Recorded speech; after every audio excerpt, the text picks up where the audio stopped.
Okay, hello everyone, and welcome to the webinar for today on law and popular culture.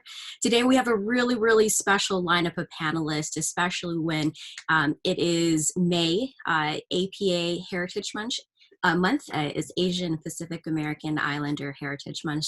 And so this is a really great opportunity for us to discuss everything about graphic novels, everything about popular culture. We have an amazing panelist today with Amy Chu, James Daly, Scott Maravilla, and our moderator, Ron Lapid. Just as a quick background, FALA DC is a Filipino American Lawyers Association of DC, and we strive very much in all of our programming to bring you diverse programming about different things that is fascinating to people, that incorporates the law, but also is very interesting to get everybody's attention at the same time. We're based in DC, and we're always looking forward to meeting new people, discussing law in very different ways, talking about diversity and inclusion, and how we can make our members and the people in a society and a community at large enjoy what they're doing and also interact with law in a great way. So that being said, I would now like to kick off the panel and introduce our moderator for today, Ron Lapid. Ron is a government attorney here in Washington, D.C. He is a pop culture aficionado. He is just all things, pop culture. He asks the hard questions. He's not afraid to really go after some questions and really chase them down. So with that being said, I'm just going to go ahead and turn it over now to Ron Lapid, our moderator, to introduce our panelists for today. Thank you, Gage. Hello, everyone. Welcome to Law and Popular Culture. As Gage mentioned, my name is Ron Lapid.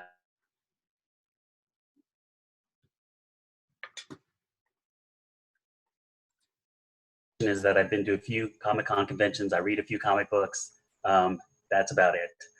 Before I introduce the panelists, I do want to take this opportunity to thank Gage, because without her drive and vision, this wouldn't have happened. I think originally we were hoping perhaps to have this panel at AwesomeCon, and then of course, COVID-19 pandemic happened.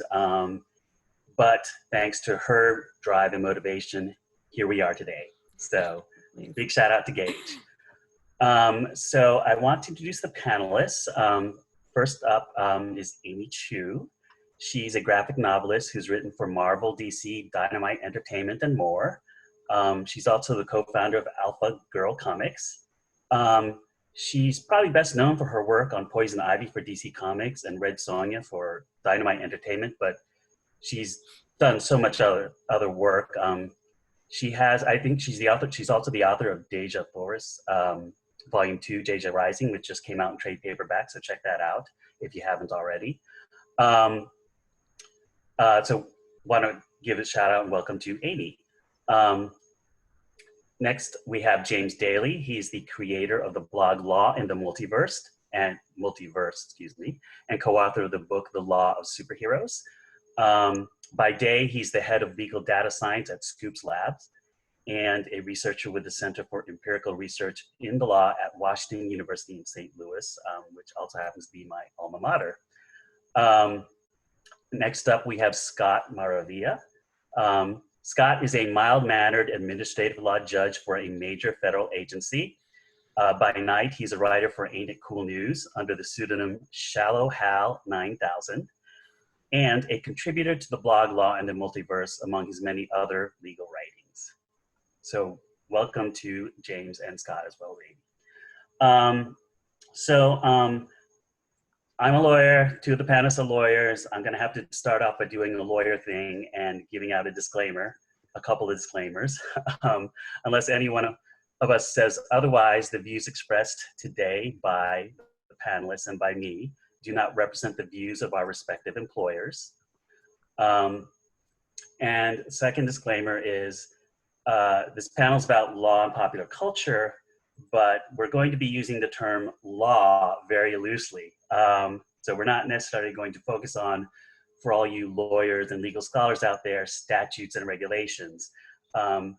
Really, that'd be too boring for those of us who make a living out of the law. So no, we're gonna have some fun, and we're gonna talk about things like laws of society, the rule of law of morality, characters who practice law, characters who break the law, characters who uphold the law, maybe even the laws of nature. So basically, the law is whatever we're going to make of it today.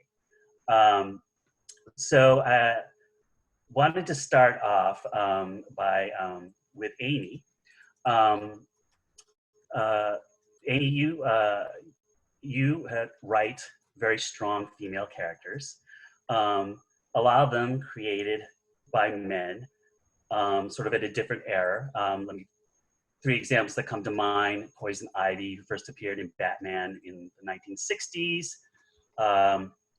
Deja Thors, who had created by, it appeared in Princess of Mars 1917. And then you have Red Sonja, who I believe was also created in 1960s. So if you think about sort of the social and legal context of when these characters were created, you have the women's suffrage movement, the early 20th century. You have the women's rights movements of the late 1960s, early 1970s. That was sort of the backdrop of where these characters were created. Fast forward to the 21st century, you've been given these characters, you've written for them, and you've written them as very strong characters. What has that experience been like to take these characters, these female characters who were created in another era by men, and sort of to make them as strong as you are now in sort of the 21st century?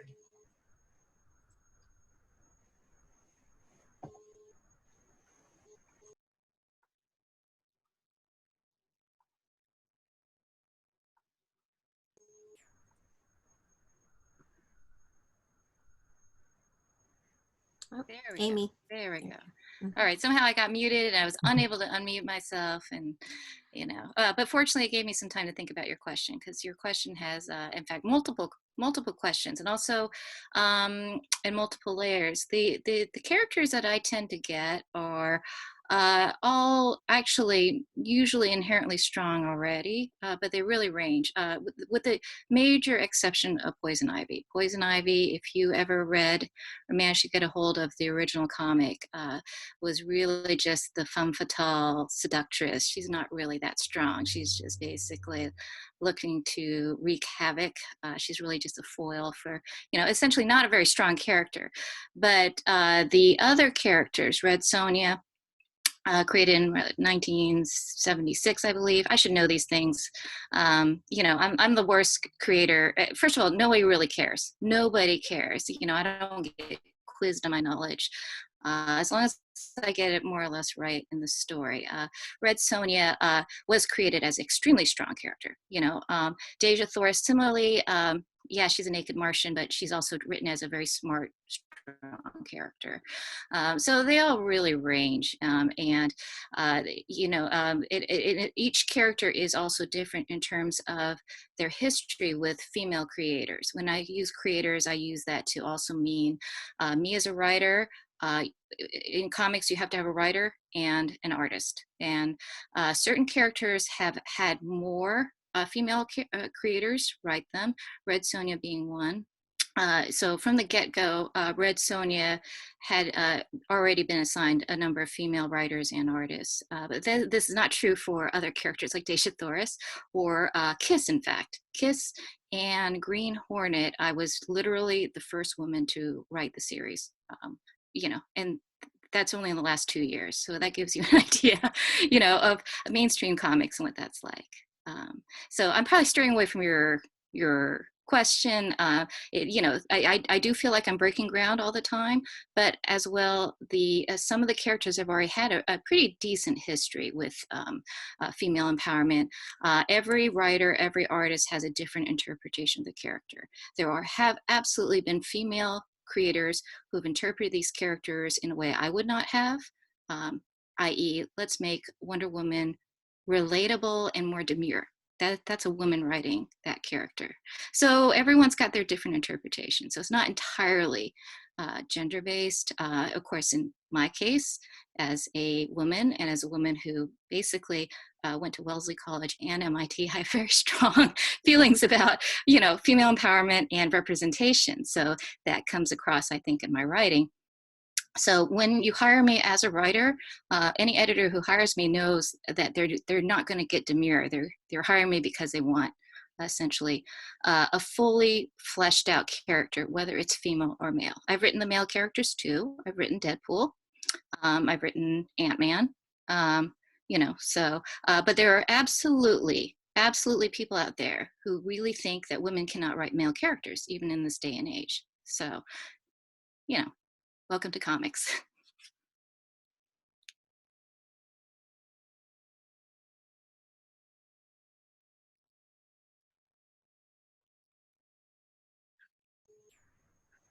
Sorry about that. I tried to unmute myself here. Um,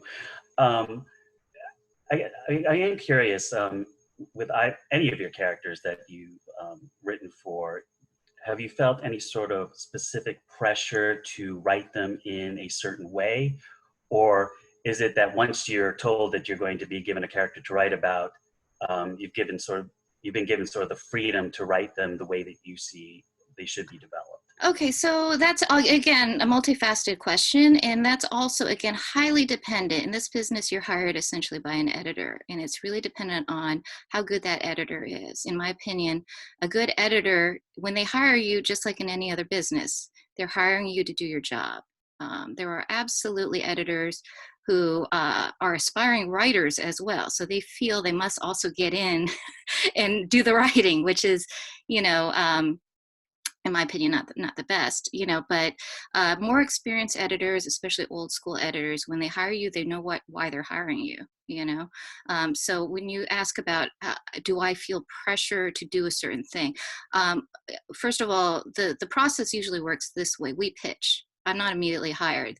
You are basically asked, what's your take on this character, and give us a pitch for a 6-issue series. So the pressure isn't so much there as, do you dig my, you know, my approach or not? In which case they don't, they hire somebody else. So there's really never been any kind of what I would call pressure to say, you must do things this way or that way. You just don't get hired, you know. So that's kind of how I'm answering this question. It is a weird, and there is often misconceptions about how especially mainstream Marvel and DC work, okay? That, oh, there's pressure from this or that or these forces, or you're pandering to certain audiences. The reality of this business is we are fan driven, and most editors are fans. So, you know, in a perfect world, and also just to give you some example, I'm not a typical comic book writer. Obviously, my background is management consulting. So, you know, I come into it and I'm like, well, it's very obvious. This is how things should, you know, this is how the business decisions should be made. In reality, the business decisions are made because one of the editors really likes Poison Ivy. So let's do a series on Poison Ivy. It's not like it's data driven where like, okay, you know, this is an opportunity to exploit intellectual property or whatever. It's like, hey, let's do a Poison Ivy story. There's not a lot of, you know, number crunching going on there. And when you do decisions this way, the pressure is really more like, well, what's that editor's take on that particular character more than anything else? So if I'm going to pitch to an editor, I got to understand what that editor's view on Poison Ivy is. There's no pressure. I'm basically selling my services to say I want to write Poison Ivy. So if that kind of helps reframe the sort of perspective on that. No, I appreciate the answer, and actually, it's great to hear that. Essentially, what drives the product or the material is the fans. Even editors who are fans, writers who are fans. Speaking of which, we have 2 other panelists who are fans, and did want to get to them as well. James, you're the creator of the blog, The Law and the Multiverse. You're co-author of a book, The Law of Superheroes, that we mentioned earlier. What inspired you to do the blog and then to branch out and do the book?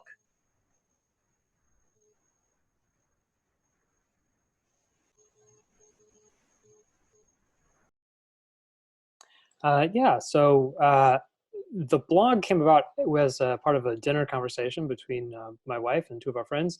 They had the topic of Superman had come up, and now I'm going to catch a lot of flack because I get some email about this every time I tell this story. So in the story, we were talking about his home planet, Krypton. That there, if everyone can see through walls, if everyone has X-ray vision, then their privacy laws would have to be very different, or maybe they all line their walls with lead. But anyway, there would certainly be some consequences. Now, I say we have to caveat. Yeah, I know that the way in certain continuities, people on Krypton, Kryptonians don't all have superpowers. That comes about because of the Earth's yellow sun. But bear with me. And a friend of mine, Paul Bender, said that, that sounds really interesting, this kind of discussion, that I should write a blog about that kind of thing, and he would read it, and there'd be at least one person.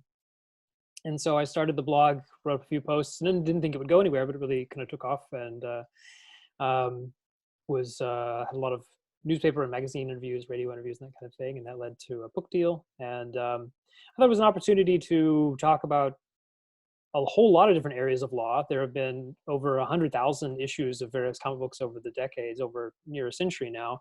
And as a result, almost everything you can imagine has been addressed in comic books, either explicitly or implicitly, or maybe if you squint.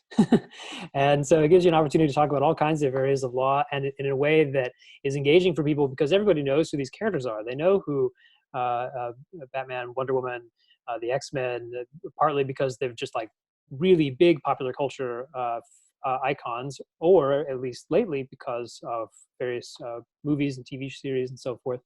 And so you can talk about a character that people already know. They know their motivation, they know who they are, they know the relationships between them. And it's just so much more interesting, partly because it's larger than life, and it exposes kind of the weird corner cases of the law. And it's also interesting because it's eye-catching and gets and keeps people's attention in a way that's saying A sells a certain piece of property to B, like typical dry law school hypothetical question, or actual legal cases, which involve ordinary people and companies and things. And I'm sure it meant a lot to them. The case certainly meant a lot to them. It was meant enough to have a case. But for most people, they don't know who these people are, and they don't know what really motivated them, or how important the issues were to them personally. And so it's just, and also, and finally, I'd say that part of my interest in it is that comic books are short. As Amy could tell us, an individual issue is not that many pages, and so you have to be really careful. It's like writing a short story. So, for example, where every sentence really has to matter, every panel really has to matter, and so the legal issues that they raise are often very can be written about in a very concise way. You can say, well, here, this happens on one panel. What's going on here? Whereas in real life, everything is complicated. Real life litigation involves, 20 different claims and 10 counterclaims, and then you get 4 other parties involved, and then there's appeals, and it's a big mess.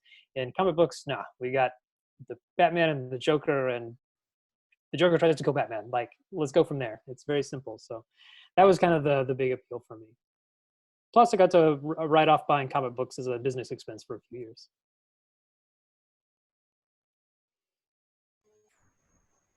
Oh, that last part's interesting. Yeah, looking at your blog, it just seems like basically what it comes down to is comic book stories provide a lot of hypotheticals. And in the legal world, we're all about hypotheticals, right? What would happen if so-and-so did this? In other words, what would be the legal consequences? So it seems like basically in the blog, you're engaging in applying law to a bunch of hypotheticals. Yeah. And in some cases, again, it's explicit. You have characters who are attorneys. You have She-Hulk, you have Daredevil, you have one of the incarnations of Manhunter on the DC side. So there've been lots of characters who are attorneys or who end up finding themselves in court. Many writers have done a turn on what if Batman was on trial, or what if he had to be a witness in a trial, or Superman, for example, and then had to deal with things like, well, you have secret identities and all kinds of complications. So some things just sort of leap off the page. There's just the sort of obvious question of, is this accurate? Would this be how it would really go?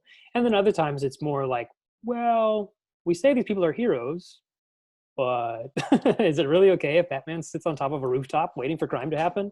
Maybe the owner of the building wouldn't like that. So, so yeah, no, there's never ending source of questions, and I've been very fortunate to have a lot of readers who've sent in questions over the years, more than I try to answer them all, but more than I can even answer. Because I can't read every comic book out there, and so I'll get so many questions from folks, and it's great.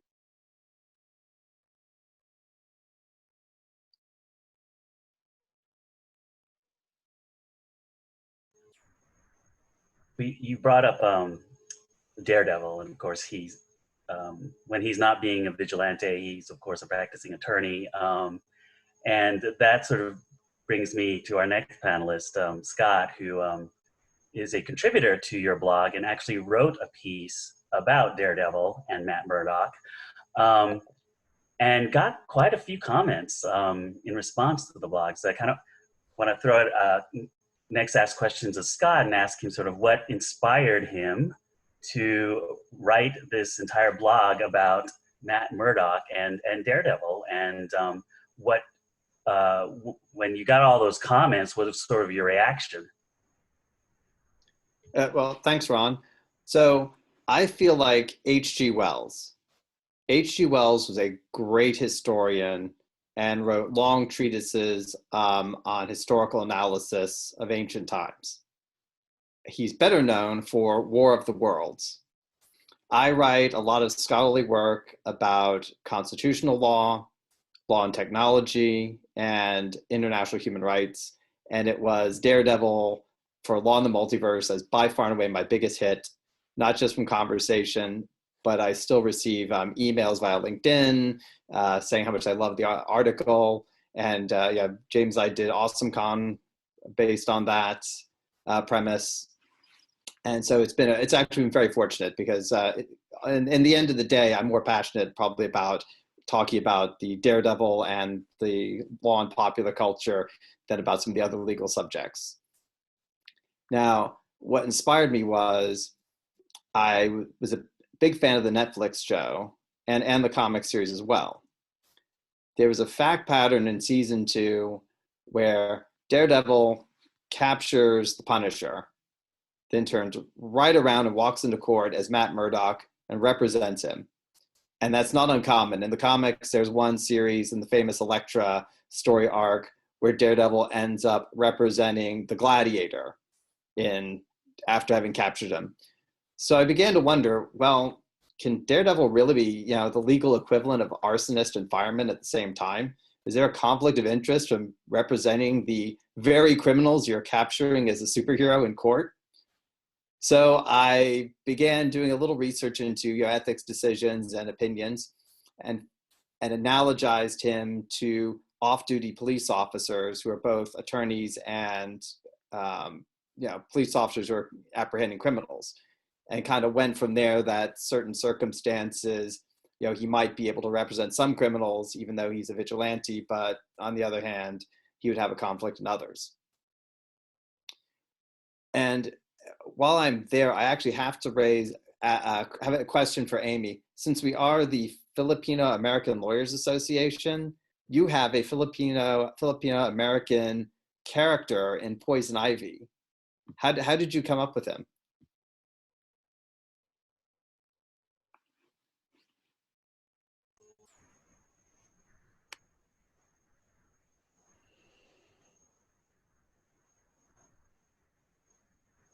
There we go. Okay, sorry about that. It turns out if I mute myself, I can't unmute myself. That's very odd.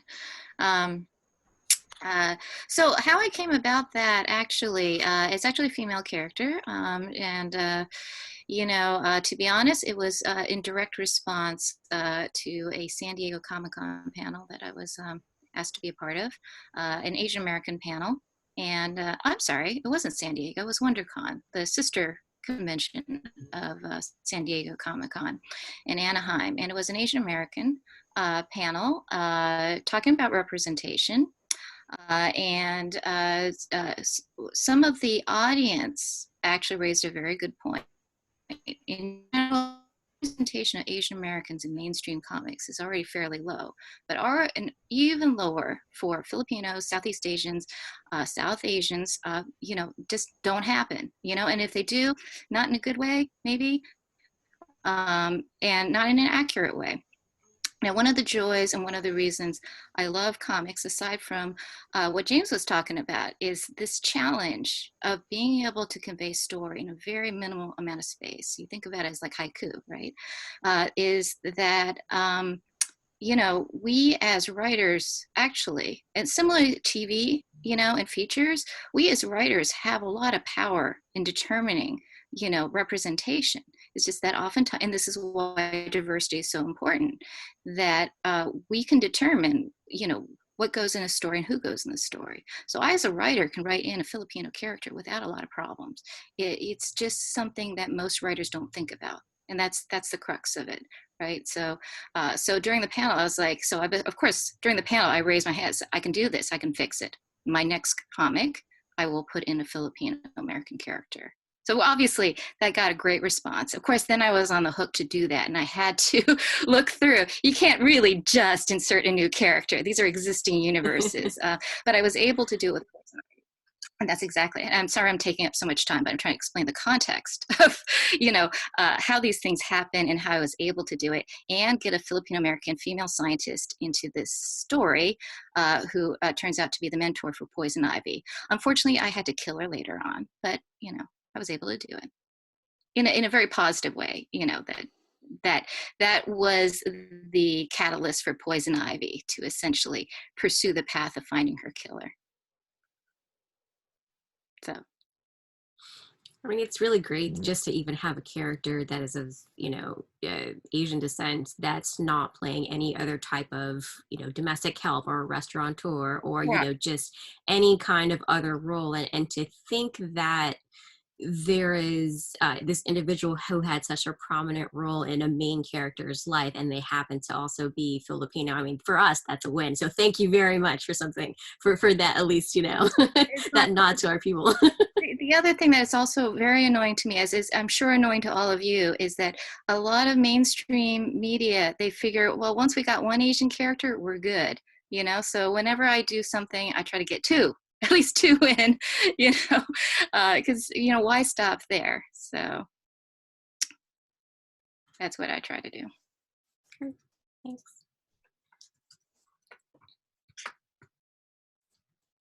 But Amy, you mentioned that you unfortunately had to kill the character off, but I think that sort of delves into the story that you put Poison Ivy in the fact that you basically wrote a crime fiction or a murder mystery where Yes. she had to go out and actually solve the murders of her mentor, the people closest to her. What made you decide that you needed to put her into that kind of story setting, murder mystery, crime fiction? Two things. I mean, I grew up reading a lot of mysteries. I was a huge reader. I loved mystery, but to be honest, too, there's a couple of factors behind. Let's get back to the pitching process. The publisher of DC, Dan DiDio, is also a huge mystery buff. So it's not necessarily that I wanted to put Poison Ivy in the story. It is a kind of story I like to write, but it's very difficult to write a convincing murder mystery because there's been a lot already. But that was part of the pitch. That what happened was the publisher, Dan, had seen another successful pitch, a murder mystery that got sold to Vertigo. And he read it, it got greenlit, and then it got killed. That's when I was offered the chance to pitch Poison Ivy, also doing murder mystery. So it wasn't necessarily my idea. It was offered to me as an opportunity. Can you do this? And I'd like to see if we can do it as a murder mystery. And there's a lot of elements also as well in that, of course, I want to write it, and I love to write as a murder mystery, also because this particular character, Poison Ivy, in fact, there's very little material on Poison Ivy. The biggest problem is most writers want to pitch Poison Ivy as some crazy eco-terrorist. And that was not my take. My take was pitching her as a scientist who's ambivalent. And we can talk about the ethics, her ethics are not our ethics. She has a different morality structure. So when we're talking about, does law apply to what she does? Frankly, she doesn't care. She doesn't care if law applies to her, because she's as powerful as heck, and she just wants to do her own, again, by our measure, possibly questionable, bioengineering, questionable ethical experiments, but that's not what she's thinking about. So that was my take, and that's what I pitched.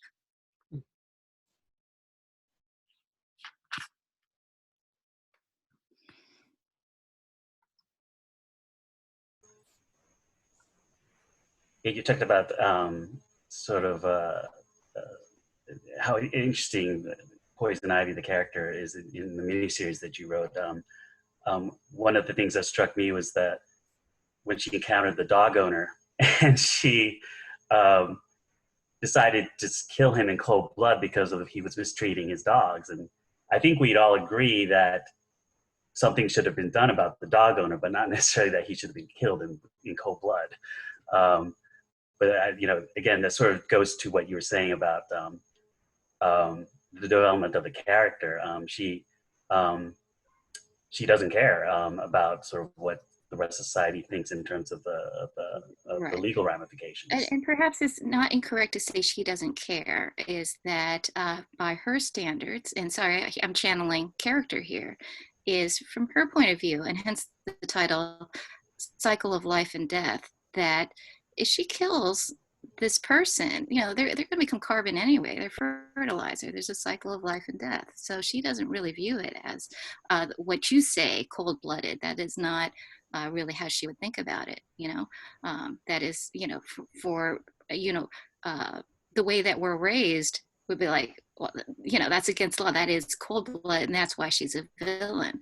But from her perspective, this dog, these pit bulls have been mistreated by the owner. And that guy's got to go, or that woman's got to go. Actually, it was a woman.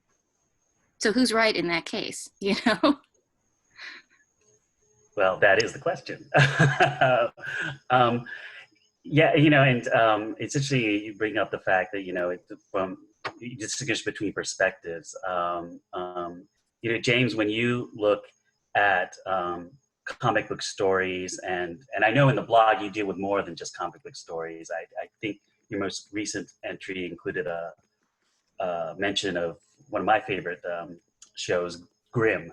When you look at these stories, and then sort of from your perspective as a lawyer, I mean, what has been the most challenging area of law that you've applied to a comic book story, that you thought you had to apply to a comic book story?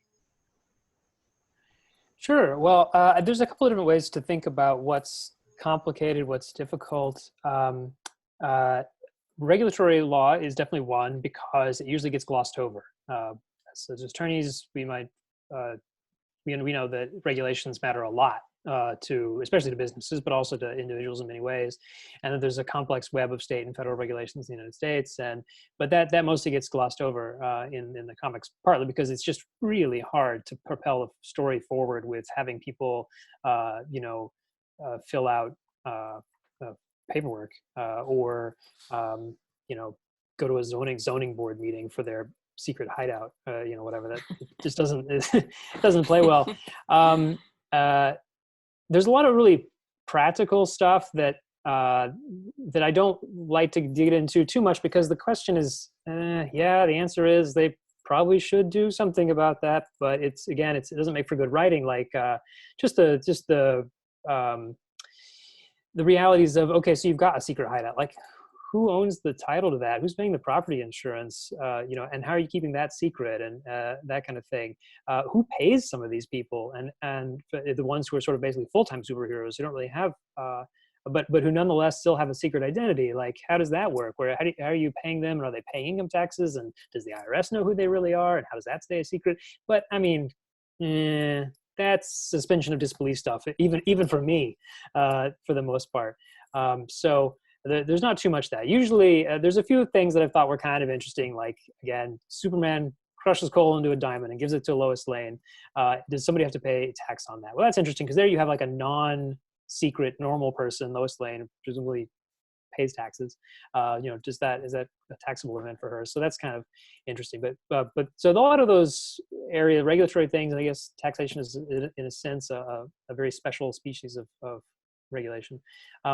That's a hard one. It's hard because it's sort of difficult to get traction in the story, and not necessarily the most interesting question. Some that are difficult because they're just legally complicated are, frankly, the DC stories, especially because most DC stories are set in fictional towns, fictional cities, Metropolis, Gotham. Where are these places? Some writers have actually identified, like, okay, it's somewhere in New York or it's somewhere in New Jersey. But many times it's totally ambiguous even as to the state. And so then you have something like criminal law, which happens all the time.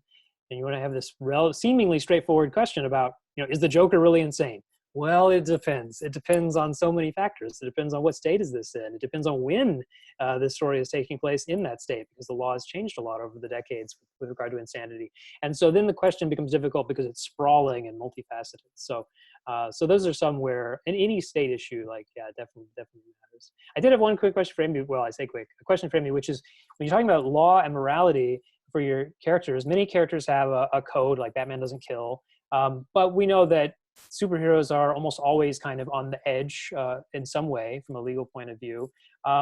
When you're thinking about writing a hero, to what extent is it important to you that they not be overtly, obviously criminals, like in their own right? And similarly, when writing a villain, how important is it do you think about the difference between showing somebody's villain status by showing them being overtly a criminal versus merely being, or I say merely, versus things that aren't criminal but are bad, being cruel or mean, things like that. Where do you think about that when you're thinking about both heroes and villains? How much does either obeying or disobeying the law factor into how you characterize them? Well, I do think it makes a better story if you introduce complexity, into the storyline and into the character. So to just sort of flat out say, and I do think about this a lot, and a lot of it is also dependent on the type of story and the type of character. For example, my current series, Poison Ivy was 2015, right? My current series, after Red Sonja, who's a mercenary, and so she does a lot of questionable things as well. But then I was asked to do a crossover between the Archie universe, Red Sonja, and Vampirella. Okay, so now the question is, to your point, is how much do I have to think about that? I had to think about it as in that, for something like that, which is super complicated and obviously for entertainment and fantastic, basically it's comedy. I'm going to reduce most of those characters to more two-dimensional. So when I bring in a actual villain, I'm not going to introduce the gray area. This is purely for entertainment. The bad guy is so clearly a bad guy. And the good people are so clearly good. I'm not going to mess around with that. This is not the time to introduce a kind of Vertigo take on a storyline like that. So it's really dependent, But in general, I do like to have a bit of ambiguity, right? Especially not so much with Wonder Woman, for example. There's certain core characters you don't monkey with. I'm not going to basically try to write questionable ethics into a character like Wonder Woman. That's not going to end up well for me, But for other characters, I think it becomes interesting, right? So that's kind of how I approach it.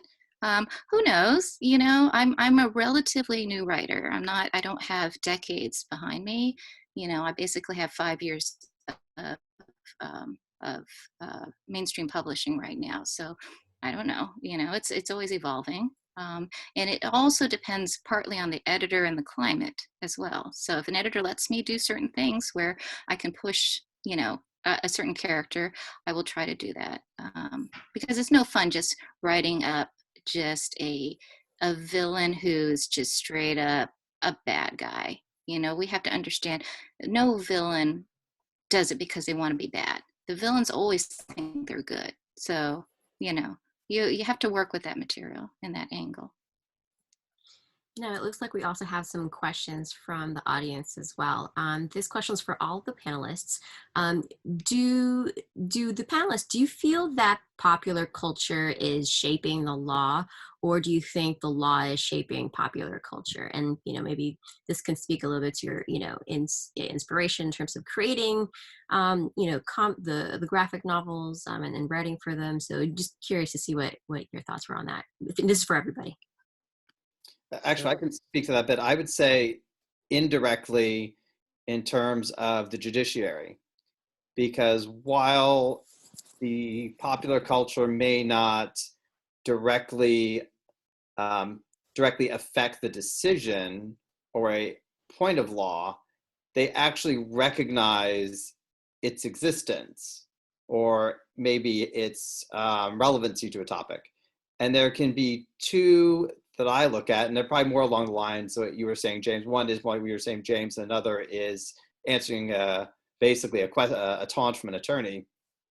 The first one is there's a footnote in a United States Court of Appeals decision that compares the contractual fact pattern in that case with Homer Simpson's contract with God, and alleges that the conduct of the party who alleged they entered into a contract was like, oh, God, if you don't want me to eat this donut, tell me right now.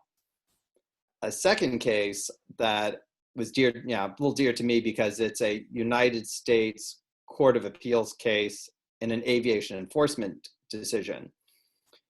In the briefing in that case, one of the attorneys compared the FAA administrator to Judge Dredd. Typically, you see it in briefing all the time, it's hyperbole. This judge grabbed onto it, dropped a very, very lengthy footnote into the decision about the history of Judge Dredd and the AD 2000 comic book, and how Judge Dredd is from a future world, and how he has legal authority. And it was just really interesting, hilarious to see him do that. So I'd say indirectly, you're kind of seeing the recognition or the wink nods from popular culture into the law. I would say that it kind of goes both ways. There are definitely, so like the X-Men, for example, have been used as an allegory, and many people who've written X-Men stories have used it as a pretty explicit allegory for lots of groups, and that those are often based on the contemporary legal struggles of those same groups for recognition or equality or any number of legal rights. And so in that case, you have the popular culture being shaped by the law, in the sense of it's being shaped by legal developments or legal inequality that, you can, I suppose people were on both sides of these issues at various times, but mostly I think we would go, from hindsight, we would say that, yeah, it was pretty clear what the right answer was, but at the time it was a debate. And yeah, but I think it also goes the other way, where you have legal issues that are based on pop culture trends or things like this is getting away from comic books, but video games, for example, especially violent video games, there were certainly lawsuits about that, and if in addition to litigation, attempts at getting legislation passed. Same thing has happened with music, with explicit lyrics, and the comic books itself, with the Comic Code Authority and other regulations of comic books. That goes a little bit further back. The CCA died out some time ago, but was certainly a major force in regulating comic book content for decades. So there you have the pop culture backlash to comic books leading to legal regulation. So I think it definitely goes both ways. Great, thank you. Amy, did you want to add in on anything for that one? It was interesting hearing Scott's take on it, because I have not heard that, obviously, because I don't go about reading briefs and things like that, generally speaking. But from a pop culture standpoint, there's absolutely I think there's a huge appetite for the the genre, really, content of, you know, lawyers and law and that kind of thing. So I think there's absolutely that kind of influence, but really from a content perspective, right? I mean, since the TV shows of the 80s, you know, there's a certain perception about law, lawyers, you know, the John Grisham type of stuff. I think that continues to this day. Same thing for detectives and, you know, detective fiction. So, so sure, I think that it is an interesting question, and you know, I'm sort of thinking maybe I should try to do another series with the lawyer. Actually, I have another question here from lawyer. Just tackling all the new regulations coming out. Well, here's a question from a civil rights lawyer. This individual is a civil rights lawyer by day and has enjoyed many comics, including social justice commentary, like The White Knight by Sean Murphy, which is a recent favorite. Just want to know what your thoughts are on how comics and civil rights have affected each other, like the parallels between discrimination against mutants and discriminations against protected groups. So this is just open to anybody willing to open to answer it. Yeah, no, definitely. That's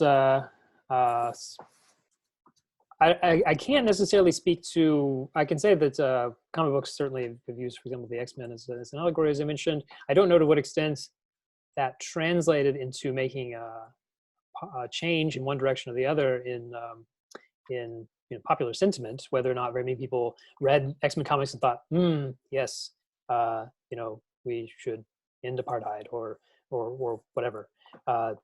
Depending on when you're talking about people reading it, whatever the issue of the day was. So I don't know if that's been studied. For example, I don't know whether or not it moved public opinion much, but or whether it was sort of preaching to the choir. But it could be, and certainly as in the other direction of just trying to like raise the issue, I think that they certainly did. People that led to questions on the blog, for example, prior to the Obergefell decision about marriage equality in the United States, asking, you know, would mutants be considered a protected class? Would mutants be protected from discrimination just overtly under U.S. law? And that's a tough question because the law on that was still evolving at that time, and the Supreme Court's been pretty reluctant to introduce new protected classes. So I think that in general, the way I came down on it was that it probably wouldn't, but could. So again, like sort of it depends, but it wasn't one question that had a real obvious answer. Actually, I can't help but make a little bit of a plug on the question of civil rights and comics. So I've got an awesome con panel for 2020, which is entitled Human and Inhuman Rights in Graphic Novels. So while we can touch on that question a little bit today, stay tuned and keep an eye out for that, because that will be the focus there on how human rights and civil rights are portrayed, both realistically in comic book form, but also allegorically, as James is saying. So I want to address the question in a little bit of a broader way, in that, you know, not just in superhero, but certainly in historical nonfiction and educational. That, for example, the March trilogy. You know, which talked about this, you know, the period of civil rights in the 60s, you know, has won numerous awards. It's just one of the best, you know, graphic novels out there addressing that. Is, you know, comics in general as a medium is just very good at teaching those moments in a very powerful way. So not necessarily just through the allegorical, metaphorical way of introducing it to mainstream, but you know, looking at it in different ways as well. So we've got a few more questions from the audience, and this one is something that I've actually wondered, and I guess it's really geared towards so liability, a question of liability. But with the amount of random destruction that happens in the Marvel universe, for instance, New York City, who ends up paying to rebuild afterwards? I don't know if the law can answer that question, but if any of the panelists has an answer to that question, we're interested. Yeah, well, so in Marvel Comics in particular, they've addressed this with a fictional company called Damage Control that is responsible for the actual reconstruction of landmarks and major buildings and stuff like that. Every time Midtown Manhattan gets destroyed, which seems like it happens every couple of weeks, at least across all the comic lines. But in terms of who pays for it, there's some indication that it's insurance contracts or something like insurance with Damage Control itself. But we see from some of the movies in the MCU, the Spider-Man movies in particular, that a lot of this probably gets paid for by the government. And that's typical, I think, makes sense in the context of the MCU, where the Chitauri invasion in first Avengers movie was, totally out of the blue. Nothing like this had ever happened before. Whereas in the comics, you had this notion of like a long-standing continuity. You read comics in the 80s, early 90s, where this has been going on for decades and decades, and everybody was pretty used to it. And everybody has their story of when they saw Captain America running around or whatever.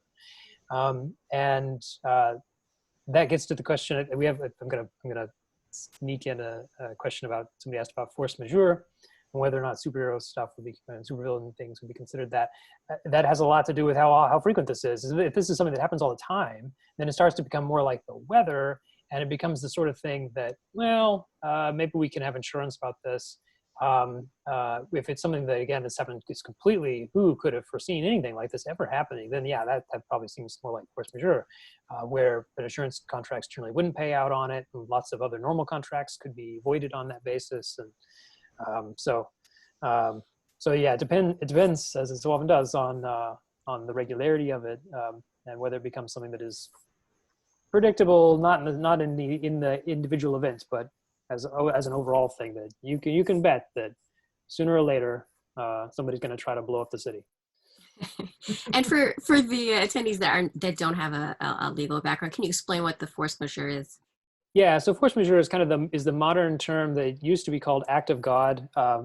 I get lots of questions about, like, if Thor does something or Loki does something, is that an act of God? Like, when they say act of God, they don't really literally mean a deity being involved. They just mean that it's something that is unpredictable, unforeseeable, inexplicable, and can't be blamed on anybody in particular. Like, you can't say, oh, this was your fault, therefore you should have to pay for it. Like, nobody necessarily caused it. You can't pin liability on anybody. You should just say, hey, let's call the whole thing off on this basis. Let's say that this is so outside of what was contemplated, like in the case of a contract. You can say this is so outside of what was contemplated by the people when they wrote the contract that you can't say what the right answer should be. You should, or who should be liable under the contract. You should say, nah, you know what, let's just all walk away. And so that's the idea. Force majeure, I think, literally means something like just like a overriding force. This is it makes me think, actually, because it is a good question. It's not addressed, but in my Red Sonja run, where Red Sonja appears in modern day New York, I was able to destroy a little bit of the Guggenheim and the Metropolitan Museum because, hey, I don't have a budget, and why not? So I had an epic fight with Kulan Goth, summoning a dragon. So they were able to destroy, a swath of Fifth Avenue. So there was a fair amount of destruction. I think it is dependent, because I'm thinking about this. It was not addressed because you're going to lose readers after a while. Like, oh, who's liable?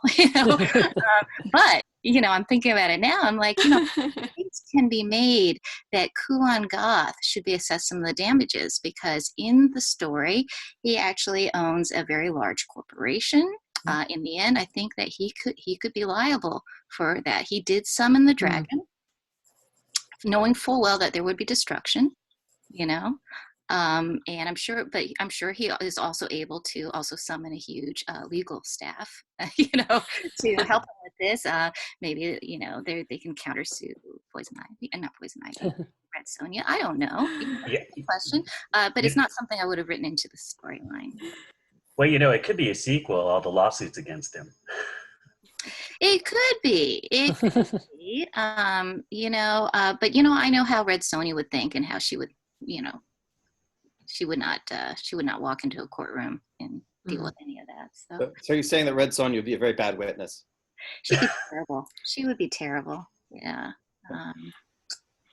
Now, imagine though, what if it's a U.S. superhero, or you know, an Earth superhero that actually has some serious destruction in space, like out by the moon or anything else like that. Just imagine how that just takes the analysis of that legal considerations, legal fact pattern at that point, right? Like, so who really would be responsible for it at that point? Would be the alien race? Would it be the United States? Would it be Earth? You know, where would that fall? So many things. Whoever owned that piece of space out there, I would think. Actually, one of my favorite legal fact patterns was something that James brought up to me the first time I ever contacted him about doing law in the multiverse. And it was, what's the law of flying superheroes? And I thought about it, didn't really know what to think of it.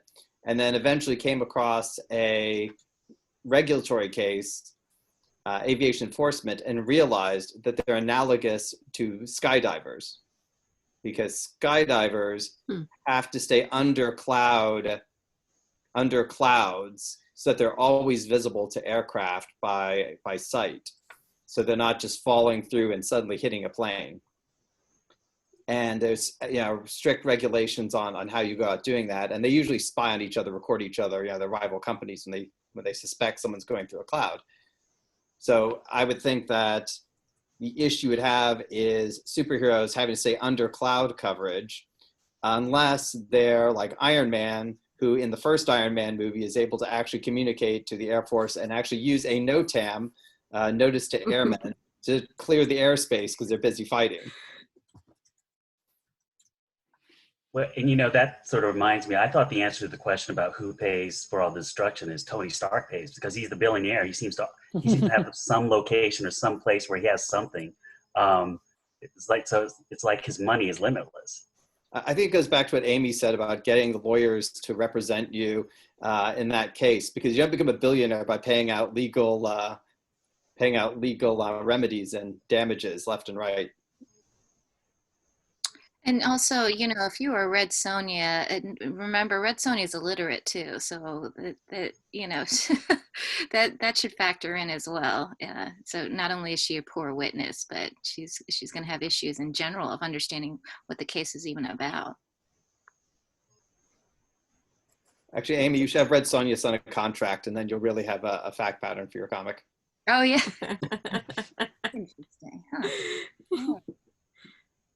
It looks like we have another question here.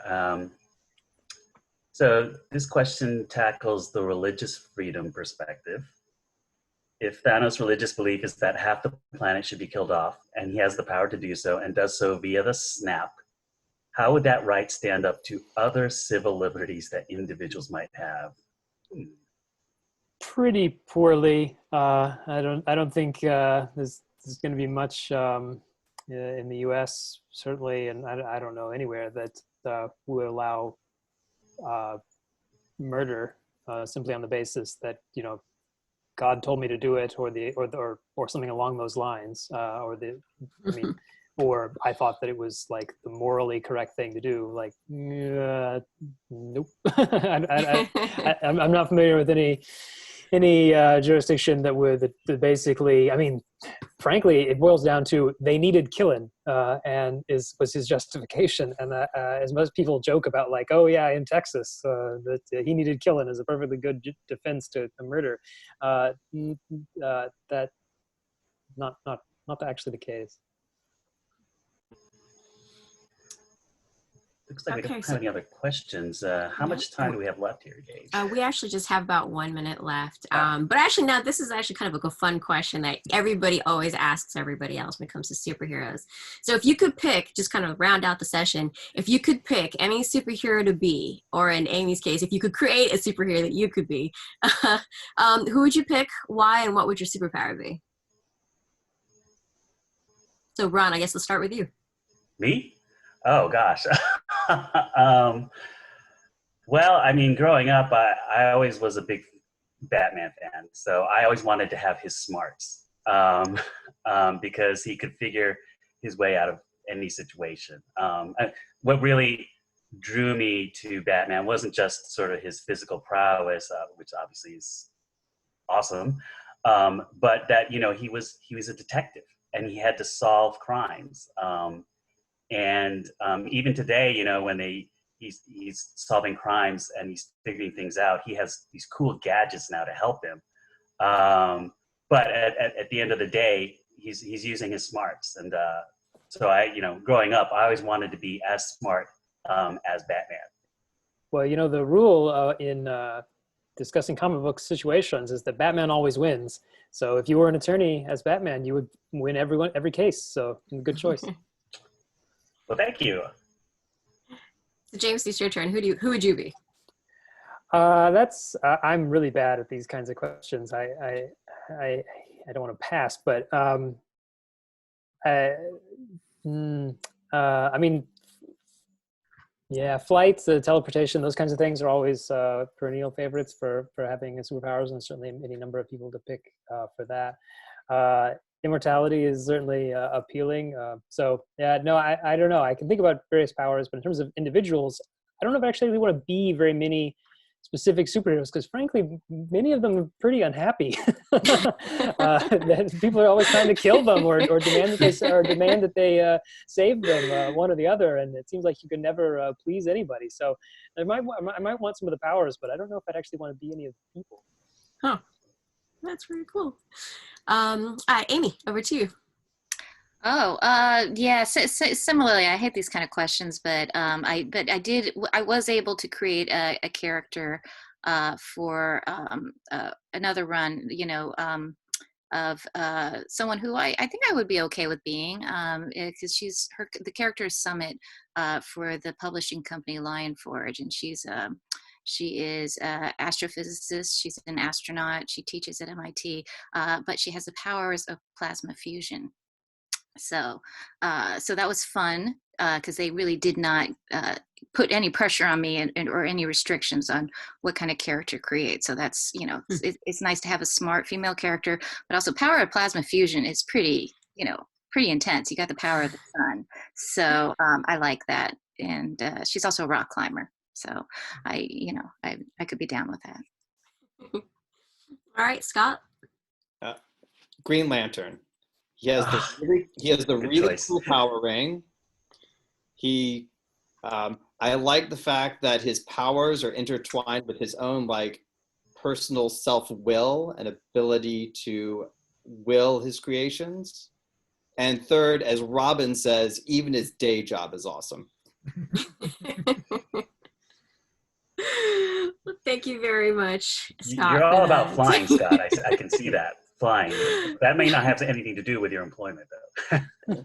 Although I'm not a pilot, and I actually just I'm not afraid of flying per se, but I just could not imagine myself getting a cockpit and trying to fly a Cessna. Oh, jeez. So.